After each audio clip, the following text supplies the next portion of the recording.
It is beyond our powers to know or tell about the birth of the other gods. We must rely on those who have told the story before, who claim to be the children of the gods, and presumably know about their own ancestors. Timaeus, by Plato. Chapter 3. Evidence of an unknown antediluvian civilization. I shall leave the reader to decide whether a civilization existed prior to the flood. However, there does seem to be a preponderance of evidence that makes this a possibility worthy of some consideration. Mythology today possesses the connotation of a false or fictitious narrative. However, these stories have passed down from the earliest of times, generation after generation. Many of these have survived from centuries before Christ and have been imprinted upon our psyche and formed, at least in part, our religious systems of today. Can we therefore wave them aside and dismiss them as inconsequential and fictitious? Among the mythologies discussed in Chapter 2 were global accounts of a great flood where a number of people, in particular from an island, survived and arrived on the shores of inhabited nations before influencing these natives in spiritual matters and assisting in the development of culture, the erection of large structures, and enhancing agriculture. The flood is, of course, best known from the biblical story of Noah in the book of Genesis. But it is interesting to know that it is also included in the mythology of as wide a group of nations as the Sumerians, Babylonians, Chinese, Indians, Indonesians, Australians, Greeks, Germans, Irish, Finnish, Maya, Aztec, and Hopi, to name but a few. Yet the flood is officially scientifically unproven and remains unacknowledged by the scientific fraternity. It probably occurred at the end of the last ice age, approximately 10,500 BCE or thereabouts. This may be why, as mentioned in the last chapter, the positioning of both the Sphinx and the pyramids at Giza mirror that date. Possible evidence for a global flood, sometimes attributed to Noah's flood, is the Black Sea, which is located at the southeastern extremity of Europe. It is contended that the Black Sea was initially a freshwater lake which, some 8,000 years ago, was abruptly transformed into a saltwater sea, increasing its size by some 30% due to a prehistoric flood. The cataclysmic event replaced some 60,000 square miles, twice the size of Ireland, of populated land and raised the water level by some 500 feet. This was due to the Earth becoming warmer after the end of the Ice Age and the ice over the northern hemisphere melting as a result. Oceans and seas consequentially increased by volume. This resulted in the Mediterranean Sea swelling and its saline waters pushing through the Bosphorus with 200 times the force of Niagara Falls. The human settlements on the banks would have flooded and displaced the terrified survivors who would have recounted the tale of this great flood. The evidence for this contention was derived from core samples taken from the once lake bed, which showed evidence of an abrupt change from freshwater variety of life to saltwater. There was also sonar evidence which showed plant life, indicating that the area was previously exposed to the air and also that of a more ancient shoreline. Those who disagree with the theory suggest that over millennia, saltwater has trickled into the Black Sea from the Mediterranean Sea. However, erosion at the entry point of the Black Sea from such an explanation would produce a channel of erosion which curved to the right due to the rotation of the Earth. Sonar images have provided unambiguous evidence of erosion inclined to the left. Such a force against the Earth's rotation would indicate a much more catastrophic event. Author Bill Bryson, in his book A Short History of Nearly Everything, writes about the extreme changes in the Earth's temperature from hot to cold in approximately 10,000 BCE, creating the conditions for a great flood. He suggests that towards the end of the last big glaciation, some 12,000 years ago, the Earth began to warm up quite rapidly, but then abruptly plunged back into bitter cold for 1,000 years or so in an event known to science as the Younger Dryas. At the end of this 1,000-year onslaught, average temperatures increased again by as much as 4 degrees Celsius, which is equivalent to exchanging the climate of Scandinavia to that of the Mediterranean in just 2 decades. What is particularly disconcerting is that we have absolutely no idea what natural phenomena could so dramatically and swiftly affect the Earth's temperature. Whilst it is contended that the dynamics of glaciation, the movement of glaciers themselves, explains the fact that boulders have been found in places from which they obviously had not originated, such as, for example, giant granite boulders on the limestone flanks of the Jura Mountains of the Alps, it is also feasible that the effect could have been due to massive floodwaters scoring away the sides of mountains. J. Douglas Kenyon, in his book Forbidden History, describes this further when he states, "More horrifying to 19th century scientists than the evidence of water damage and silting were the gigantic boulders exposed in public view all over the European countryside, in places where they did not belong.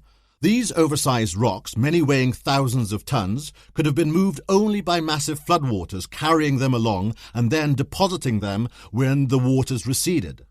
The movement of these rocks by the floodwaters would have been, in part, responsible for the aforementioned mountainside scoring."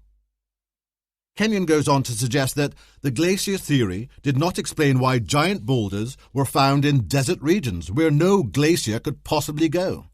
In addition to which, he says, glaciers are flows of ice that, like rivers, respond to gravity. Glaciers do not climb hills and do not travel across level land. Found with woolly mammoth deposits were the remains of exotic animals, insects, birds and vegetation, which could never have been local to where the glacial drifts were found, suggesting that all had been caught up in whirlpools, mixed together and deposited wherever the water settled. There was also such a mix of bones and plant life found deep in caves, a process that could have only occurred if it had been carried into these crevices by the recession of massive floodwaters. If recent finds, large submerged structures off Japan's Yonaguni Island and India's Bay of Cambay, are proved to be man-made sites, sunken cities, the fact that these sites lie below the existing water level would go to supporting, even proving, the occurrence of a flood and that potentially advanced societies existed before it, antediluvian civilizations, in fact. Whilst ancient cultures across the globe spoke of an island submerged by a deluge from which the survivors escaped to new shores, it was the Greek philosopher Plato who, in the context of Western philosophy, first discussed such an island. This island he named as Atlantis, and it is written of in his text Timaeus and Critias. "Listen then, Socrates, this story is a strange one, but Solon, the wisest of the 7 wise men, once vouchsafed its truth. Solon came there, to Egypt, on his travels, and was highly honoured by them, the Egyptian high priests, and in the course of making inquiries from those priests who were the most knowledgeable on the subject, found that both he and all his countrymen were almost entirely ignorant about antiquity. And wishing to lead them on to talk about early times, he embarked upon an account of the earliest events known there, telling them about Pharaonius, said to be the first man, and Niobe, and how Deucalion and Pyrrha survived the flood, and who were their descendants. Our records, the Egyptian high priest said, tell how your city, Athens, checked a great power which arrogantly advanced from its base in the Atlantic Ocean to attack the cities of Europe and Asia. In those days the Atlantic was navigable. There was an island opposite the strait, which you call the Pillars of Hercules, or the Strait of Gibraltar today, an island larger than that of Libya and Asia combined. From it, travellers could in those days reach other islands. On this island of Atlantis had risen a powerful and remarkable dynasty of kings, who ruled the whole island and many other islands as well and parts of the continent. Socrates later comments on the account of Atlantis. A great point in its favour is that it is not a fiction but a true history. The book and the account go on to describe the island of Atlantis in great detail. A great deal has been written of Atlantis and a lost civilization over the years. Might there be evidence to be found of Plato's account of this island being in the Atlantic Ocean in the similarities of the temples on either side of the island from which the inhabitants fled? Certainly the Maya described in the Popol Vuh how these people came from the east. Might the arrival of the individuals in Egypt mentioned earlier have been from the west? Surely it cannot be coincidence that the Pyramid of the Sun at Teotihuacan in Mexico and the Great Pyramid of Giza in Egypt possess the same base measurements. Nor mere chance that the same 43.5-degree angle was adopted by two pyramids, one at Teotihuacan and one at Giza. This angle is an adaptation of pi, as in the theorem attributed to Pythagoras, but some 2,000 years before his birth. If such a civilization did exist and was destroyed by a deluge, with its survivors fleeing to foreign shores as described by many ancient cultures, then let us take an evolutionist standpoint for a moment and consider the overlapping of the different stages of the development of mankind. For instance, that Homo sapiens coexisted with Neanderthal people. Eric Trinkhaus of Washington University announced that a skeleton of a child who died some 24,000 years ago, found in Portugal in 1999, was a hybrid and proof that modern humans and Neanderthals interbred. Might we, Homo sapiens, then not have overlapped with the Atlanteans had they existed? There are certainly descriptions of this in Greek mythology as found in Hesiod's Theogony. Hesiod lived in the 8th century BCE, and the Theogony is the earlier of his two surviving poems and contains a systematic genealogy of the gods from the beginning of the world. It speaks of mortals interacting with the gods and bearing children resembling the gods. Another account is given in Mythology by C. Scott Littleton, which refers to the giant invaders of ancient times in Peru. It states, "The peoples of coastal Peru inherited legends of ancient invaders. These were giants where the heads of ordinary men would come up to their knees, and their eyes were the size of plates. The giants were loathed because they forced the native and human population to submit to them sexually." There is similar reference to this in the Bible in Genesis 6:1, when it states that the sons of God saw the daughters of men, that they were fair, and they took them wives of all which they chose. It goes on to say, when the sons of God came in unto the daughters of men, and they bare children to them. We also find within the book of Enoch from the Dead Sea Scrolls, it states, "And when the angels, the sons of heaven, beheld them, they became enamoured of them, and saying to each other, Come, let us select for ourselves wives from the progeny of men, and let us beget children." We also find in the Zohar, the book that lies at the heart of Kabbalah's study, and which is discussed in greater detail in chapter 5, we find a similar account when it states, "When Uzzah and Azael fell from the abode of their sanctity above, they saw the daughters of mankind, and sinned with them, and begat children." Returning to Plato's Timaeus, in the context of this overlap, we find the Egyptian high priest speaking to Solon, when he says, "You, Athenians, remember only one deluge. You and your fellow citizens are descended from the few survivors that remained. But you know nothing about it because so many succeeding generations left no record in writing." Indeed, within the Egyptian Book of the Dead, it mentions that the priests of Ra claimed to have the veritable blood of Ra, and they asserted that their high priests were the offspring of Ra by human mothers. The belief that Ra came down from heaven and was united by mortal woman. As I stated in the previous chapter, from the same book, collectively they were known as the Kemenu, or the Eight, and they were considered as primeval fathers and mothers. A further source, also mentioned in the previous chapter, was Bishop Las Casas in his commentary on the Mayan Popol Vuh.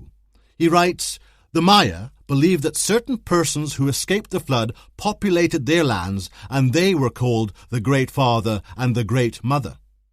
Should this have been the case that modern humans interbred with these refugees, the gods as described often by ancient cultures, these displaced foreigners who arrived on their shores, then perhaps their contribution to ourselves as a species as we exist today is consciousness, a most human characteristic which cannot be derived by natural selection and indeed cannot be devolved.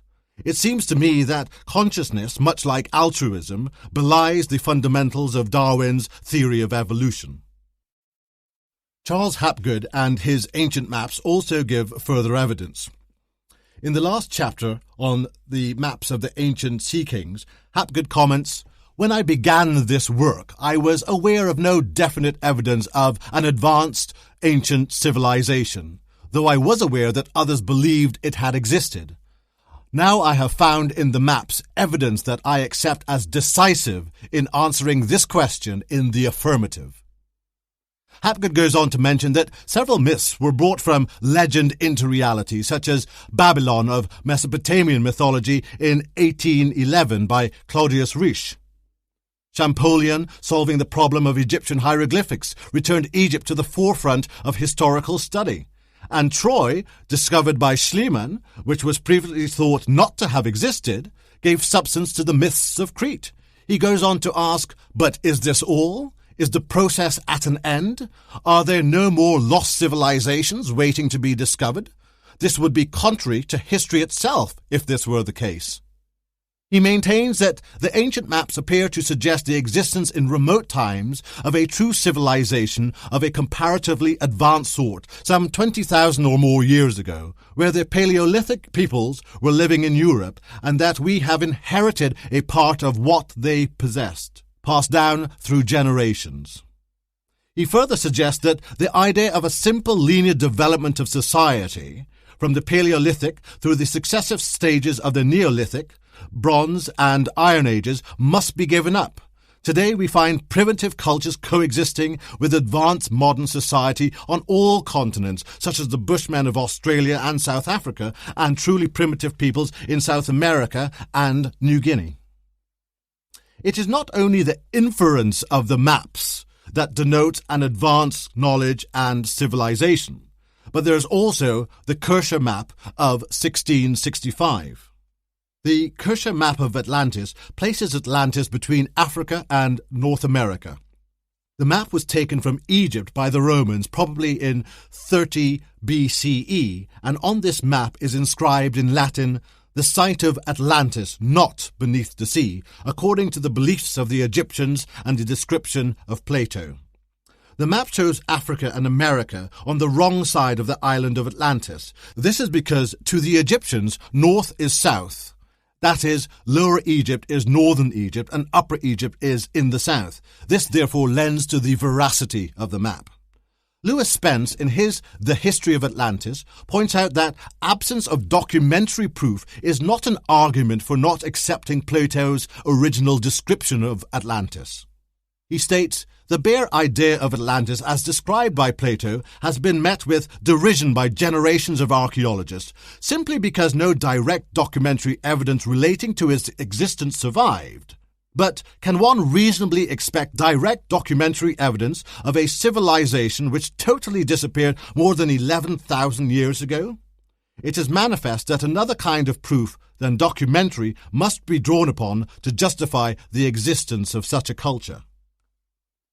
My personal view is that there is compelling inference based on cultural diffusion, mythology of antiquity, and geological anomalies that points certainly to a great flood or deluge and also the existence of an antediluvian civilization. Again, in summary, we find that there is some physical and archaeological evidence to suggest that there was indeed a flood, despite the fact that the scientific fraternity does not officially recognize the existence of such an event.